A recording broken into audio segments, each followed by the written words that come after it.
himself. The only things that could go wrong, it's been pretty much perfect today, is if me and John blow this speech. But luckily we had the journey from Hertford to Mere, so we've had at least 15 minutes to put it together, so we'll be okay from here on in. Anyway, before we get into the speech properly, I'd just like to thank Dave, Heather, and Brett. An absolutely amazing day for everyone. Right, well, for those of you that don't know us, my name's John Faulkner. This is Dale Winton.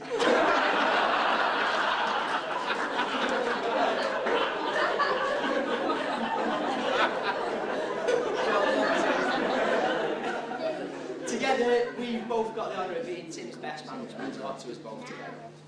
Now, it might seem a little bit unusual for Tim to have two best men, but since it's taken him 11 years to decide that Abby was the right girl for him, he's done well in just a few months to narrow it down to two best men.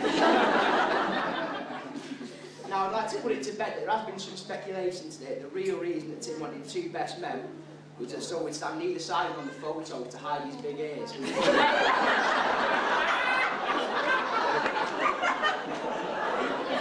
There may be some truth in that, but I'll let you be your own judge.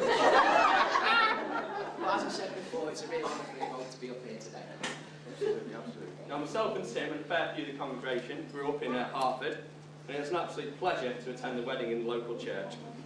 It got me thinking of when me and Tim were sat outside the church as 15, 16-year-olds on the bench, and Tim was finally trying to get the bottle up to ask Abby. Now, a few cheap ciders later, we finally did. It was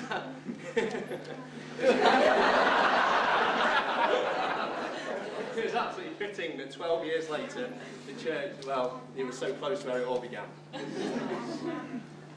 Now, in preparation for this speech, we decided to do a little bit of internet research about Tim and Abby. Now, after a couple of hours of research, we found some really interesting websites. Then Andy reminded me we were meant to be researching about Tim and Abby. Not switchpage.com. Now, when we did the research, we found the origins of the name Tim was derived from the Greek Timotheos, which means to be honoured, or to honour. And basically, contrary to what Dave said before, we found that Abigail was once slang for a servant in the Middle Ages. Now, if we know one thing about Tim, it's he's a traditionalist. So, Abby, you've got a lot of living up to do. Now, as the best men, it's our duty to tell a few funny stories about the groom. Now, when myself and Folk were putting our heads together to write this speech a couple of hours ago, there were two themes that failed throughout. One, Tim constantly tries to punch above his weight. And the first part is you just look at Tim and you look at Abby and you just think, how did that happen? She is so out of his league, it's unbelievable.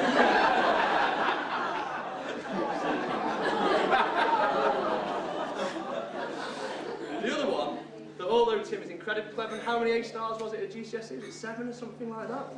9? How many A's at A level? And a first at, what was it? Mechanical engineering, something like that. You have the least common sense of anyone. Now, Dave on an evening last night, and I saw Tim handing out a map to people about how to get from Hertford to Mere today. It was literally a map of the south of England with a pinprick park. You might as well have a map for the moon. Absolutely shocking. I'm talking about common sense, something I didn't put in earlier on, is that Tim actually, when they were exchanging the vows, Tim actually picked up the wrong ring to get to his So that's just something that I thought it took the vicar to remind him that which was the right one. But anyway, going back to something else, what you really need to have when you're at the wheel of a car is common sense. Now, for somebody that's got the alleged intelligence that Tim has, you'd think that something as easy as driving a car would come naturally to him. But as anybody who's had the dubious privilege of being a passenger in Tim's car can testify, this is unfortunately not the case. Never ever has a man struck fear into so many people. I'll drive. Now, he was okay until 1999. Then he passed his driving test.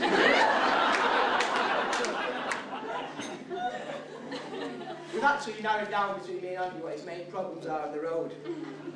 And they are parking, and turning, and going forwards, going backwards, and stopping.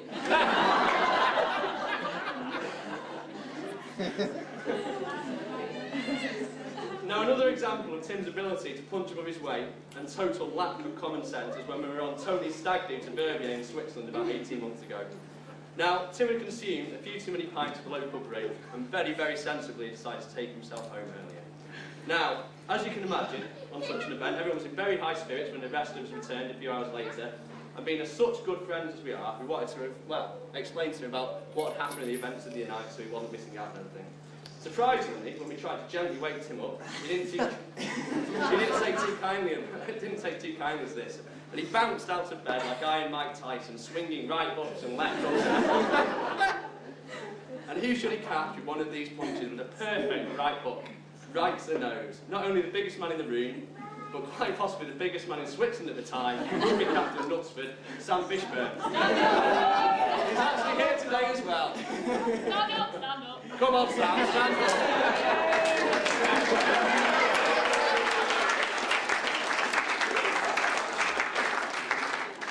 I think it's fair to say they're good friends, but they haven't always seen eye to eye. So really, red back to a ball. Now you think. Anyway, you'd think that common sense would prevail with Tim, and seeing the man mounted in front of him, he'd back away. But no, 12-stone Tim thought he was the boxing champ and asked if he wanted any more.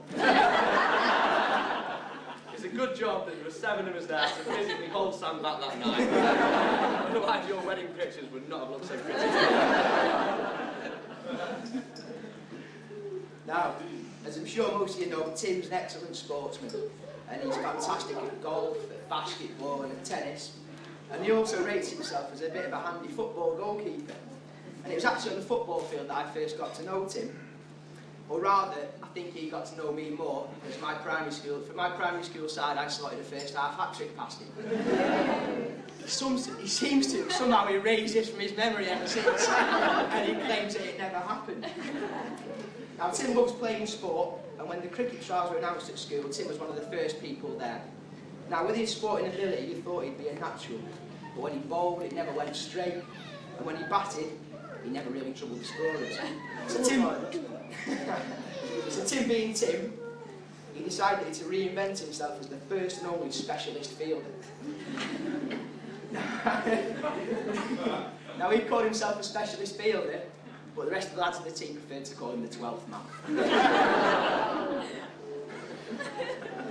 We've already touched on this today, Tim's love and also Fred's love of Manchester United. Now, this is another area where it's plain to see Tim's total lack of common sense. Tim tells me Manchester United are the best team in England. Hey. Common sense would say that this is Liverpool with 18 league titles compared to Manchester United's 17. Tim tries to tell me that Manchester United are the best team in Europe.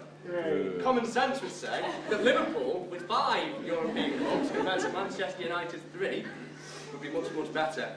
John tries to tell me you can never be a true footballing superpower until you win the Bears Cup like Newcastle. When, Paul? Now, I'm sure most of you know, and we've touched on this before, Tim and Abby are childhood sweethearts who've been together since the age of 16. Now, for a couple to stay together and have a relationship as long as theirs today really is a fairy tale ending to their courtship. Me and Andy are both really lucky to call them both our friends, and their relationship has been the cornerstone of our circle of friends over the last few years. They're both reliable, trustworthy, and I think everybody here will say they're always there when you need them. Everyone who knows Tim and Abby can obviously see how in love they are with each other. And I've never been more sure of saying anything than I am when I'm saying that Tim and Abby will have an absolutely fantastic life of marriage together.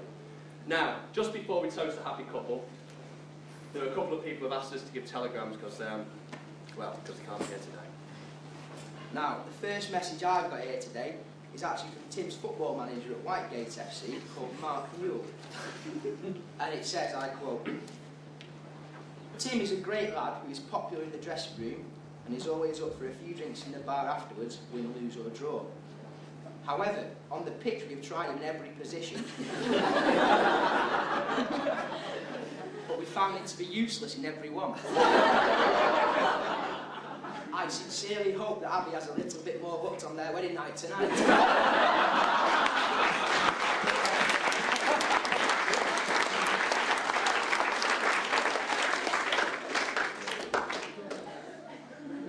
This one's actually for Abby, and it's from a gentleman called Julio, and it just says Julio of Liverpool. It simply says, please can I have my pants back? Do a last kiss, kiss, kiss. Right, ladies and gentlemen, if you could all be upstanding, please, and join us together in a toast Bride and groom. to the bride and groom.